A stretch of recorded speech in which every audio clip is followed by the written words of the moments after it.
سلامت رہے تیرا. جی مرشد، زمین کرب و بلا کس لیے معلیٰ ہے؟ زمین کرب و بلا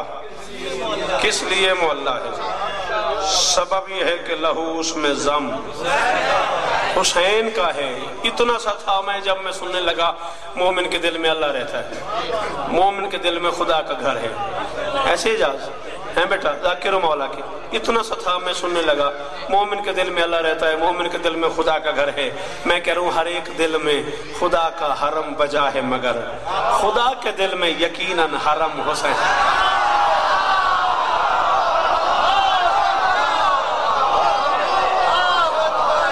حوصلہ چاہیے نا، حوصلہ چاہیے نا. فضائل سننے کے لیے بھی تو کلیجہ چاہیے نا. اللہ اکبر. جی بسم اللہ کر جی ملکی جیو مولا قبول کرنا.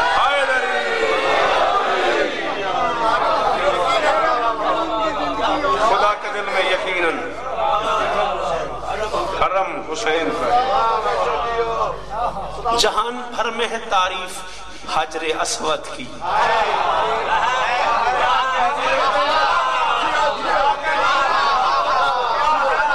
امجد جی قطر سے لے کے یہاں تک آپ گواہ ہیں. میں کئی بار ممبر پہ کہہ چکا ہوں کبھی کبھی ایسا ہوتا ہے جب میں اپنے آپ کو داد دیتا ہوں.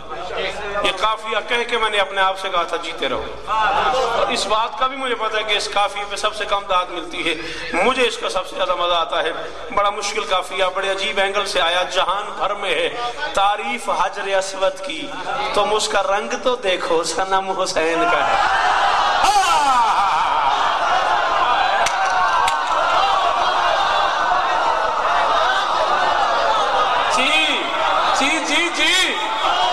میرے معیار دے سامنے بیٹھے ہو یارو بندے تے بولو میرے نال. اے بزرگ جیون یار بچے جیون تواڈے.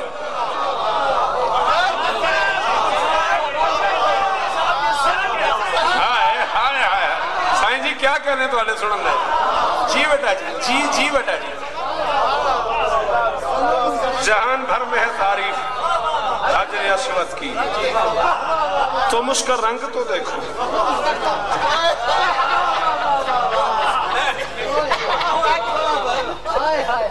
سرد اتو ہی معذرت کر، اتو ہی معذرت کر. ٹھیک. جہان بھر میں ہے میری مجال سر، جہان بھر میں ہے تعریف حجر اسود کی، تم اس کا رنگ تو دیکھو صنم حسین کا ہے. بس ایک اشک کا قطرہ ہے خلد کی قیمت.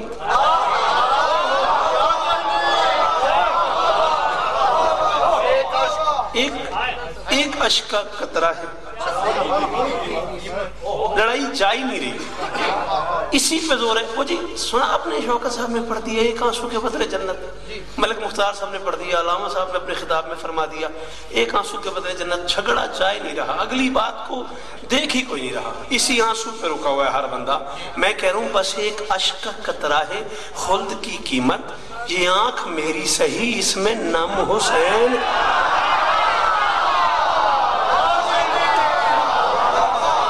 سلام ہے تو آنو، سلام ہے تو آنو میرا. بس ایک اشک کا قطرہ ہے خلد کی قیمت. امجد جی آپ کی دعا کی قسم ہے باوضو کھڑوں بادشاہ کو حاضر مانتا ہوں،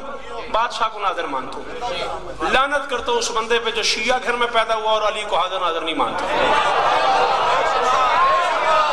دل مانے سنو دل مانے نہ سنو، دل مانے بلاؤ دل مانے نہ بلاؤ. 14 حاضر ہیں، 14 ناظر ہیں، 14 سن رہے ہیں، 14 دیکھ رہے ہیں. میں علامہ ورس نقوی صاحب قبلہ کے ساتھ مشہد میں ہوتے ہیں. کرشن نگر میں لاہور میں نماز پڑھاتے تھے، آج کل مشہد میں ہوتے ہیں. مسجد جمکران میں نماز پڑھاتے ہیں. علامہ ابو الحسن صاحب قبلہ بڑے عقیدے والا بڑے کلیجے والا عالم ہے. میں ان کے ساتھ آیت اللہ عباس کاشانی تالکانی کو ملنے گئے ہوں. 3 گھنٹے کی ملاقات ہے، پتہ نہیں کتنی گفتگو ہوئی ہے. اس گفتگو میں باتوں میں نے ان سے کہا قبلہ میں نے پڑھا ہے کتابوں میں ایک آنسو گناہوں کی تختی کو صاف کر دیتا ہے. حسین کے عشق میں آیا ہوا ایک آنسو، کیا یہ ممکن ہے؟ 14 کی قسم ہے یہ سی ڈی بن رہی ہے. مجھے کہتا ہے چیرہ پر سی ڈی، اس میں پوچھنے والی بات کون سی؟ اوئے ہوئے ہوئے ہوئے. اب دکھ لگا صغیر شاہ اس بندے پہ جو ہے مجلس میں اور نہیں بولا. جس کے کلیجے میں عقیدہ سننے کی گنجائش ہے وہ بندہ بولے میرے ساتھ. مسرت میں قبر دی رات تک راضی ہیں تیرے تھے اوکھی گالتے بولے چیرہ پرسی دی اس میں پوچھنے والی بات کون سی ہے یہ سارے میرے بزرگ بیٹھے ہوئے ہیں چے اشکال دارت اس میں کیا مشکل ہے اس میں کیا پریشانی ہے اگر ایک آنسو گناہوں کی تختی کو دھو دیتا ہے اس میں کیا پریشانی ہے میں نے کہا قبلہ پاکستان میں مولوی جینے نہیں دیتا آپ بے نیازی سے کہہ رہے اس میں کیا پریشانی ہے یوں مجھے دیکھ کے فرماتے فقہ پڑھی ہے کسی مدرسے میں پڑھے ہو میں نے کہا جی جامعہ جعفریہ گجرانوالہ میں کچھ عرصہ پڑھتا رہا ہوں کچھ عرصہ بی کسی نگری میں کم میں بھی رہا ہوں کہنے لگے ایک من دودھ پڑا ہوا ہو پاک اس میں ایک نجس قطرہ ڈال دوں دودھ نجس ہوتا میں نے کہا جی ہوتا ہے آنکھیں سرخ ہو گئی سید آدھے کی میں کہنے لگا شرم نہیں آتی اتنی تمیز بھی نہیں ہے پاکستانیوں کو ایک نجس قطرہ اتنا طاقتور ہے وہ پاک دودھ کو نجس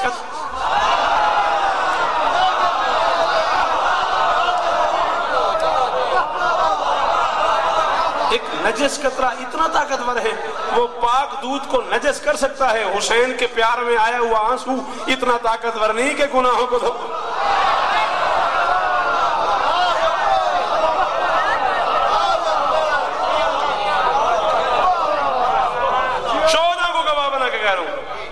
میں نے قدموں پہ ہاتھ رکھ کر قبلہ میں کربلا جا رہا ہوں امجد میں نے قبلہ کے قدموں پہ ہاتھ رکھ کے کہا قبلہ میں کربلا جا رہا ہوں مجھے کوئی بات سنا دے کہنے لگے ایران کا ایک تاجر اصفہان کا کربلا زیارات کے لیے گیا جب پہنچا کربلا وہاں سے گھر فون کیا سامان بیچ کے مکان بیچ کے دکان بیچ کے کربلا آنا چاہو تو آ جاؤ ورنہ میں جیتے جی جنت سے واپس نہیں آتا کیا کہنے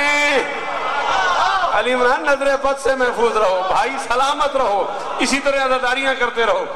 ملک جی دعا چاہیے دی ہے داد علی گل کو نہیں ہے دیتے 14 دی قسم میں تو دعا چاہیے دی داد نہیں چاہیے دی ورنہ میں جیتے جی جنت سے باہر نہیں آنا چاہتا گھر والے مکان سامان دکان بیچ کے کربلا پہنچ گئے اب طریقہ کار کیا ہے حاجی صاحب کا گھر سے نکلنا پہلے بادشاہ حسین کا سلام پھر بادشاہ عباس کا سلام پھر کپڑے کی دکان کی ہوئی ہے دکان پہ جانا ہے یعنی پہلے محمد کے چین کا سلام پھر چین کے چین کا سلام شاباش شاباش جیو حسن جی دلگیر مرشد پہلے محمد کے چین کا سلام پھر چین کے چین کا سلام مہربانی پھر چین کے چین کا سلام پھر دکان پہ جانا ہے نکلا ایک دن گھر سے بادشاہ حسین کے حرم میں جا رہا ہے علامہ صاحب زندہ ہیں یہ جملہ انہوں نے بی بی کے روزے پہ بیٹھ کے مجھے سنایا ہے کریمہ اہل بیت کے دروازے پہ انہوں نے مجھے یہ جملہ سنایا ہے مولا انہیں زندگی دے جب کبھی آپ سے ملاقات ہوتی رہتی ہے آپ لوگوں سے ان کی ملاقات جب آپ ایران جاتے ہیں جب وہ پاکستان آتے تو ملاقات رہتی ہے ان سے پوچھے گا کیا شوکت رضا کوئی جملہ آپ نے سنایا تھا نکلا گھر سے نکلے حاجی صاحب دکان پہ جانے کے لیے پہلے بادشاہ حسین کے حرم میں جا رہے تھے علاقے میں جو بھی کشاف تھا اس کی دکان تھی اس نے آواز دی حاجی صاحب گوشت بڑا اچھا ہے لیتے جاؤ آپ کی واپسی تک گوشت بک جائے گا کلو 1.5 کلو گوشت لیا شافر میں ڈالا سخی کے حرم میں سلام کے لیے غازی بادشاہ کے حرم میں سلام کے لیے دکان پہ پہنچا نوکر سے کہا یہ گوشت گھر دے آؤ انہیں کو روٹی بنا کے بھیجیں 2 گھنٹے 4 گھنٹے 5 گھنٹے 6 گھنٹے گزر گئے کھانا نہیں آیا نوکر کو بھیجا یار جاؤ ان سے کہو دیر ہو گئی بھوک لگی ہے نوکر گھر آیا گھر والوں نے کہا حاجی صاحب سے کہو ذرا گھر آئیں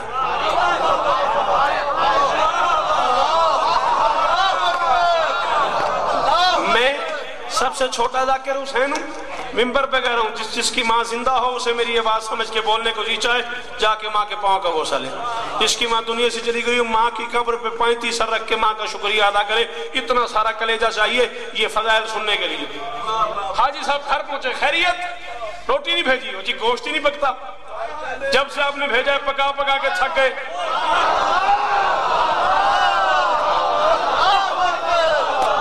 اللہ اکبر جب سے آپ نے بھیجا پکا پکا کے تھک گئے گوشت گلنے کا جلنے کا نام ہی لیتا یہ لیں یہ ویسے پڑا ہوا ہے کیا کرے شاپر میں ڈال دو شاپر میں ڈال کے وہاں قصاب کی دکان پہ آ گئے یہ کیا تماشا ہے اس نے کہا حاجی صاحب کوئی اور مسئلہ ہے گوشت ٹھیک نہ ہوتا تو پوری بکری بک گئی ہے کوئی اور گاہک بھی آتا لڑائی بن گئی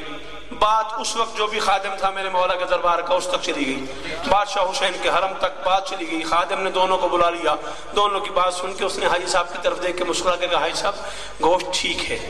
لڑائی نہ کریں چلے جائیں گوشت کا کوئی مسئلہ نہیں اس نے کہا جی مسئلہ کوئی نہیں تو گوشت پکتا کیوں نہیں اس نے کہا کیسے پکے بکری کا جو گوشت حسین کے حرم سے ہو کے آ گیا اس پہ آگ اثر کیسے کرے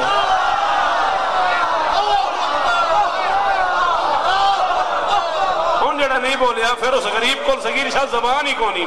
اس مسکین نو پتہ ہی نہیں ملک دویر صاحب مجلس کی میں بولی دا سلام ہے تو انہوں ایک کھا سلامت رہے تو اڑی تو سب زندہ بات اے ماحول زندہ بات بھائی صاحب گوشت بالکل ٹھیک ہے مجبوری ہے بکری کا جو گوشت حسین کے حرم سے ہو کے آ گیا ہے اس پہ آگ اثر کیسے کرے باقی مجلس میں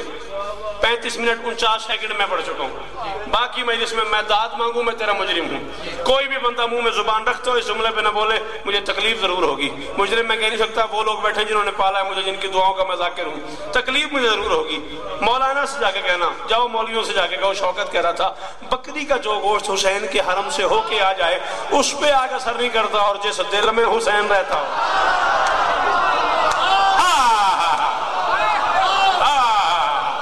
اللہ اکبر ہوں میرا شہزادہ اور زندگی ہوئے تھے زندہ و سلامت رہے بس ایک عشق کا قطرہ ہے خلد کی قیمت سبحان اللہ سبحان اللہ یہ آنکھ میری صحیح اس میں نم حسین کا ہے یہ آنکھ میری صحیح اس میں نم حسین کا ہے فقیر پیر کلندر کسی سے پوچھ کے دیکھ کسی کی فقیر نے ڈال دی کسی کی پیر نے ڈال دی کوئی کلندر کے دروازے پہ چلا گیا سلسلہ ایک ہی ہے روحانیت کا کسی کی سید نے ڈال دی کسی کی کسی اور سیدزادے نے ڈال دی کسی کی کسی ماتمی فقیر نے ڈال دی کسی کوئی کلندر بادشاہ کے در تک گیا وہاں جا کے اس کی ٹل گئی لیکن میں شوکت رضا اپنا عقیدہ پڑھ رہا ہوں تیرے عقیدے میں آئے تو بول ورنہ داد ہو چکی ہے وعدہ بھی کر چکا ہوں اب داد نہیں مانگوں گا فقیر پیر کلندر کسی سے پوچھ کے دیکھ یہ دم درود میں سارا ہی دم حسین اب جسے یہ دم نہیں سمجھ آیا وہ تو علی عمران شوکت کے ساتھ نہیں بولتا جسے اصلا یہ دم سمجھ آیا ہے آئے آئے تیرے کیا کہنے شارے والوں تمہارے کیا کہنے اٹک والوں تمہارے کامل بر والوں گکھڑ والوں باتر والوں سلام قبول کرو میں کروڑوں سلام ہیں آپ پر کیا مشکل مصرع تھا اور کس کمال خوبصورتی سے بولے آپ ملک جی جیووں پہ فقیر پیر کلندر کسی سے پوچھ کے دے یہ دم درود میں سارا ہی دم حسین کا ہے یہ دم درود میں سارا ہی دم حسین کا ہے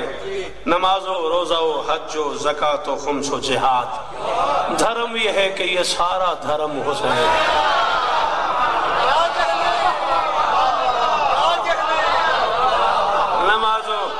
روزہ و حج و زکاة و خمس و جہاد دھرم یہ ہے کہ یہ سارا دھرم حسین کا ہے سارا دھرم حسین کا ہے سارا دھرم حسین کا ہے میں قطعاً اس بندے کو علی والا نہیں مانتا جو نماز کی نفی کرتا اپنا اپنا معیار ہے اپنا اپنا مزاج ہے جی چاہے سنو جی چاہے نہ سنو میں قطعاً اس بندے کو علی والا نہیں مانتا جو کہتا ہے نماز نہیں پڑھنی چاہیے اور کوئی علی والا ایسا نہیں ہے جو نماز نہیں پڑھتا نہ یہ ایک بہتان ہے یہ ایک الزام ہے یہ ایک تہمت ہے جو سوچے سمجھے سلیقے سے بڑے طریقے سے ہم پر الزام لگایا گیا کہ جی علی والے نمازی نہیں ہوتے علی والے نماز نہیں پڑھتے اب دکھا کے پڑھنا ایک علیحدہ موضوع ہے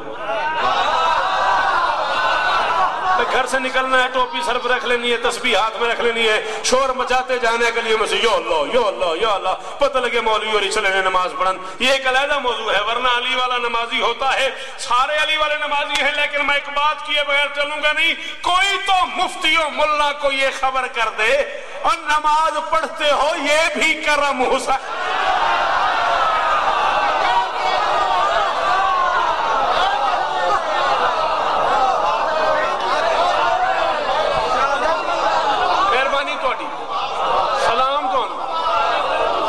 بسم اللہ کر بسم اللہ کر مولا تو انوستہ رکھے سلام ہے تو انہیں بزرگان دی داد نو تبصرے نو سلام ہے کوئی تو مفتی و مولا کو یہ خبر کر لے نماز پڑھتے ہو یہ بھی کرم بسم اللہ ہو بسم اللہ کر گر دنیا میں ظہور شاہ لولاک نہ ہوتا گر دنیا میں ظہور شاہ لولاک نہ ہوتا، بالائے زمین گنبد افلاک نہ ہوتا۔ غالب صاحب کہاں؟ اس خاک کے طبقے میں بجز خاک، غالب صاحب آ جائیں، آپ آ جائیں، کوئی بات نہیں۔ اس خاک کے طبقے میں بجز خاک نہ ہوتا،